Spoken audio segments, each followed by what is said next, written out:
Hello, everyone. Welcome back to Wisdom Within.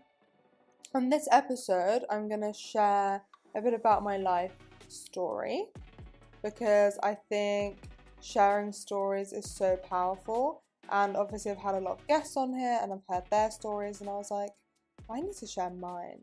And I've been wanting to do it for a while, but I then tried to record it and I was like, there's so many parts. Like, how do I break this down? But I think I have some more clarity on this now. So I'm just going to go for it. And I'm going to be really raw, really vulnerable, because I think there's something so powerful about sharing rawly, sharing truthfully, because it gives other people permission to open themselves to vulnerability and also let other people know that they're not alone in whatever they're going through. And also showing people that there's value in every story.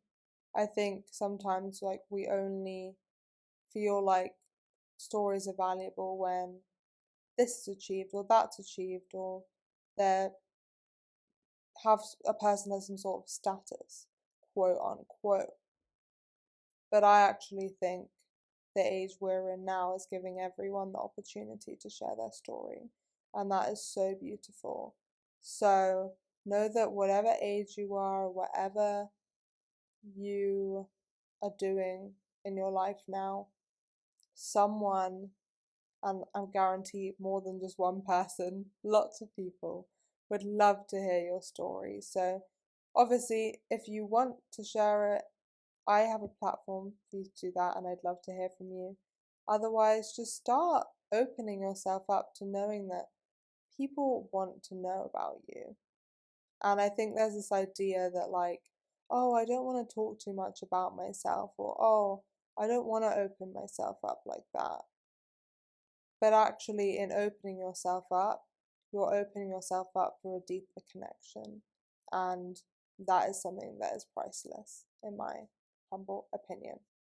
Okay, so I am actually in the process of releasing a website.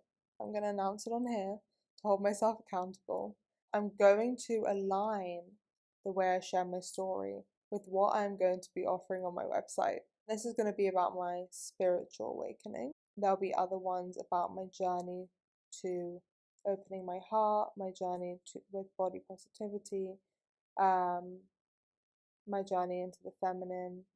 So, kind of different facets of my life that feel useful for others and important right now.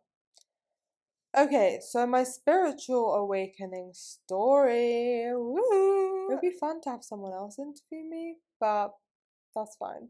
I'll just talk to myself and hi, whoever's listening.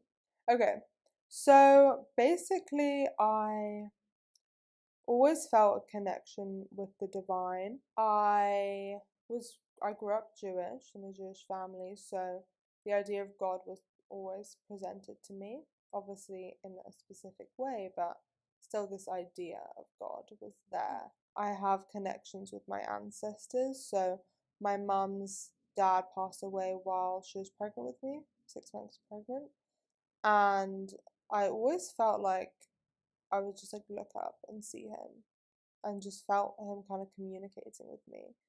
And I think this is really important to say here is that actually children a lot of the time are very connected spiritually because, you know, I don't know how spiritual whoever is listening is, but there's this idea of, you know, reincarnation. So when we incarnate, we come from the spirit world, which is why birth is a crazy process because you're like coming from that world into the 3D world.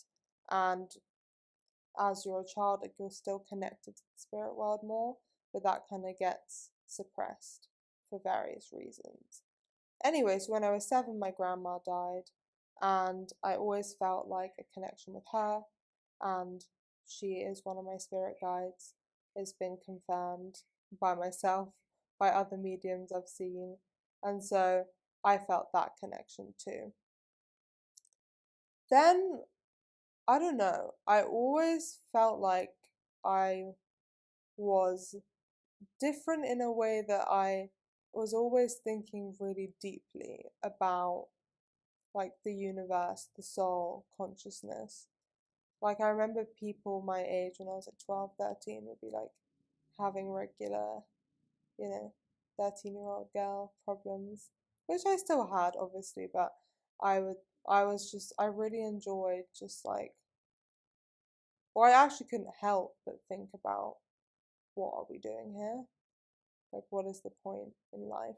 And I think we all naturally come to these questions because we are human and we are wired to think outside of ourselves in some way. We have that form of intelligence and we have a spirit and a soul that is having a physical experience. And whether you believe that or not, we are always going to be questioning why we're here and what we're doing. I just happen to like always think about it. I remember at school, I had a lot of older friends, and when I say older, I was like 14, 15, and I had friends who were in their like 30s and 40s. And then I read a book by Rebecca Campbell, and she mentioned that she had the same. She's like the spiritual teacher. And she said that she remembers when she was like 15, she was like shown the spiritual world, but she chose to ignore it. Because sometimes you're like, I'm not ready. I just want to live a normal life. And I read that and I was like, oh, I like relate to that a lot. But I don't choose the normal life. I want to know what's going on here. Like, I'm so curious. Like, what is all of this? So I read that, and then I had some like challenging events in my life that really led me to question, why do bad things happen to good people? What is the meaning of love? Just all these questions I would constantly be like curious about. And then I ended up choosing philosophy for my A level. And I also did art and history, which are like the end of year, the final exams at school, for those of you who are not from the UK. Even the practice of art, like it really brings you to look at the world in a different way because you're really like always thinking about like, how can I create something out of this? How can I make art out of this? How can I look at something in a different way? How can I look at a leaf and paint it in 10 different ways? Just starting to like engage your senses in a different way. And I also know that flow state you get when you do art. I was just, yeah, creativity is so powerful. Maybe I'll do another episode on that. Anyway, so I practiced art, and then it was in philosophy that I really started to go deeper because we did philosophy of mind, we did epistemology, which is the study of knowledge. Like, what does it mean to know something? Is it something that's just based on our experience? Do we learn from, when you touch a hot stove and you pull your finger away because you know it's hot, then like that's how you learn? Or do we learn from like reasoning things? Like, is it logic? And then you study like the different types of logic. Or is there like a higher power who is communicating through us in some way? And like, what is the nature of mind? What is the nature of consciousness? I was fascinated. I was like, wow, this is what my brain is designed to learn about. So that was super fun. And then we did an EPQ, which is like an extended project qualification, which you could opt in to do or not. And I remember saying to my mum, what should I do it on? She was like, well, you're really interested in the soul. So why don't you do it on something to do with that? And actually my mum has a lot of spiritual books in the house because I think when her dad passed away and I was born, she felt like this soul connection with me that I kind of like saved her. And also, that's the thing when death comes around, or we're grieving, or that's when we go to God. When we are at our knees, we realize like We naturally pray, we naturally go to a higher power. So she had this book about soulmates in the house, and so why don't you read this?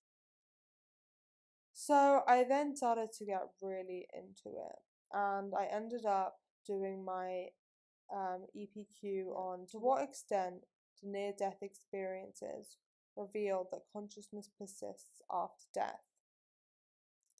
And I basically started to read about near-death experiences, which I don't know if you guys want another episode on that. I could talk about that for ages. But basically, I did a comparative essay, which ended up being 10,000 words.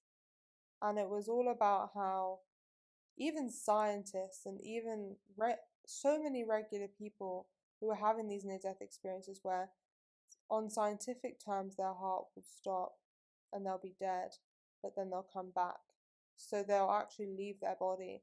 And their accounts of what they see and what they experience, like a white tunnel, being meted by their guides, experiencing this like unconditional love, is so similar to not only like Christian texts, but also like Buddhism, and like there was just so much similarity between all of these accounts that I was like, there must be some truth here. Why is no one talking about this? Why does everyone in the West think that life ends here? Why is there so much focus on this material world where there's this whole other world to learn about that can really teach us about what we're actually here on earth to do?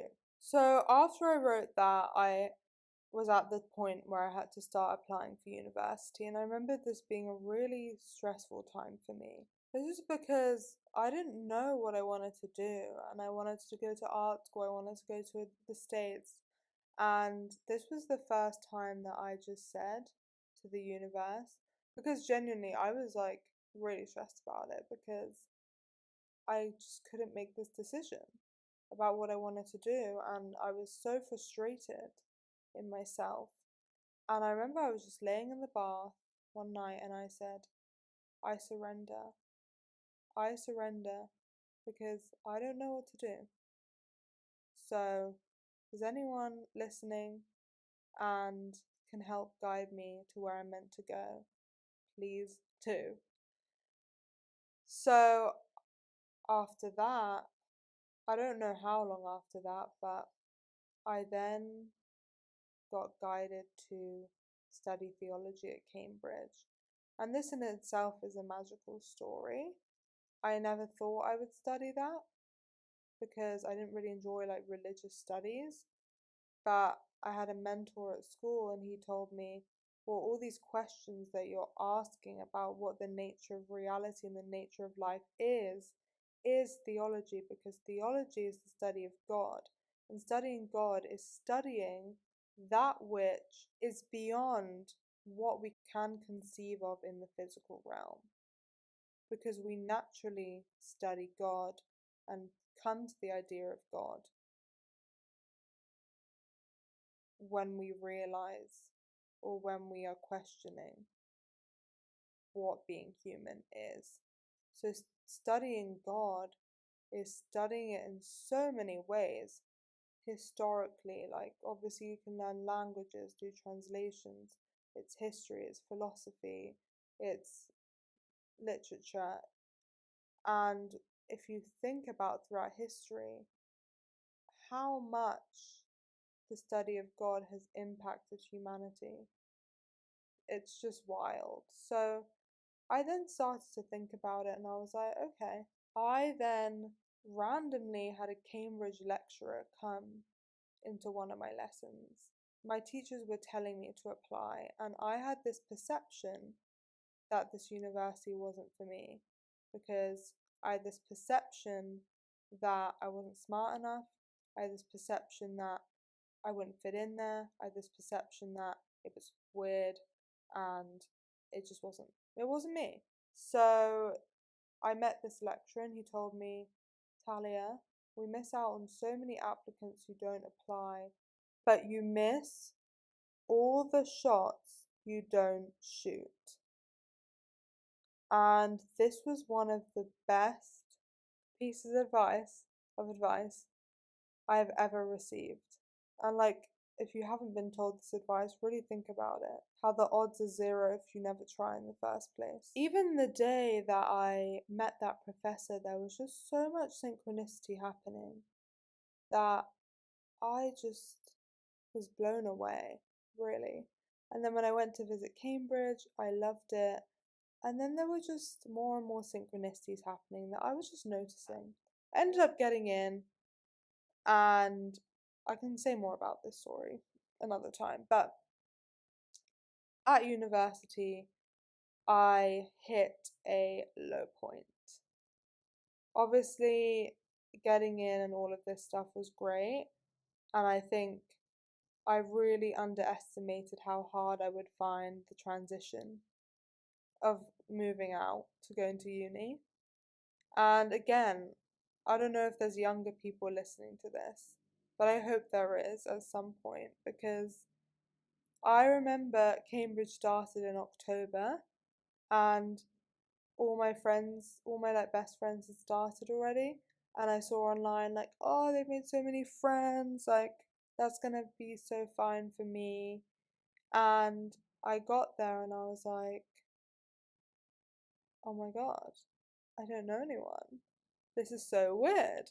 Because I'd gone to the same school from age 7 to 18, and I'd always had friends. Like everything I did, I knew people. And I was like, oh my god, this is so weird. And I'm super friendly and outgoing. But I remember my parents and my sister left the room, and I was like, I'm like actually alone. And that's the thing, like, I feel like every challenge we go through, like now I'm talking about, I'm like, oh, it wasn't that bad. But I really want to honor myself back then, and also honor people who struggle with being alone or struggle with change, because that was me too. And now I'm like living across the world, but at the time, I really remember that I was so overwhelmed because I was set an essay probably like the second day I got there, and I was like, how do I do this? It was on something I never even knew. It was about the Gospels, and I was like, I literally don't know anything about the Gospels. Whoops. And then I also, wanted to make friends. I wanted to sign up for different societies. I wanted to, you know, go on nights out. I had to learn how to take care of myself.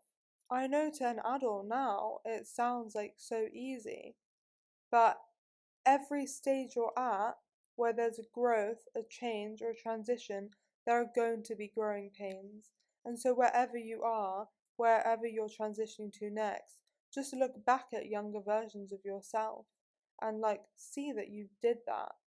Because at the time, that was really new and hard and different for you. So, I remember calling my mum like every day crying, being like, I don't know how to make friends. I don't like anyone. Like, I don't know what to do. Like, because for me, I'm such a people person and I'm so affectionate. And I didn't know how to be without that because I had just gone from friend's house to friend's house to social arrangement, and I was always busy. And there I was busy, but I didn't feel a connection with anyone yet because I felt like people didn't really know me. And I also felt like everyone was kind of, in a way, pretending because obviously people were excited to be at university and everyone's a bit nervous. So people aren't being real, and I was really sensitive to that. Even though I started to make friends and I started to really enjoy myself, and now I'm looking back, I'm like, I almost feel emotional at like how beautiful the time it was because I've made such good friends that I literally still love today. Don't know if they're listening, but I love them. And it was, I don't know, I just look back at myself and just feel that innocence, and like I know I'll look back at myself now and think the same thing. But there's something so beautiful about your innocence and about wherever you are now, because there'll be a future version of you that is looking back on you now being like, oh, I love that, or I hope you can do that for yourself. I felt like I was downward spiraling though, because I remember I would have so much fun with people, so happy, and then as soon as I was alone in my room, I would cry. I actually didn't know why. And I just remember like being like, I don't even know what to do. This is so weird, because I think before I would fully avoid being alone, but this time it was like, even though I was barely alone, I remember I would like stay in my friend's room till like 3 a.m. But any time I had to be alone, I would cry. I don't know if many people know this, so this is fun. Anyway, so then I went to South Africa over the Christmas holidays, and I then started to notice a lot of synchronicity happening. So I went and stayed with my friend, and her uncle is super spiritual, and he was practicing a lot of different spiritual things, and I was so intrigued. And we'd have really great conversation, and he introduced me to a lot of things. And then it was like every person, even my friends started to notice, like it would be like we'd be on a hike, and like the owner of the park would start talking about the soul and like all these things that like I just felt like I started to unlock something. And then the main pivotal moment was when I went to Friday night dinner at my friend's grandma's house, and she said to me, "There's a relative of yours coming." And I was like, "Oh, who?" And basically, this relative of mine that I'd never heard of or ever met before was coming for dinner. And I remember them saying to me, "She's very spiritual. She is very sensitive to frequencies, even of the mobile phones.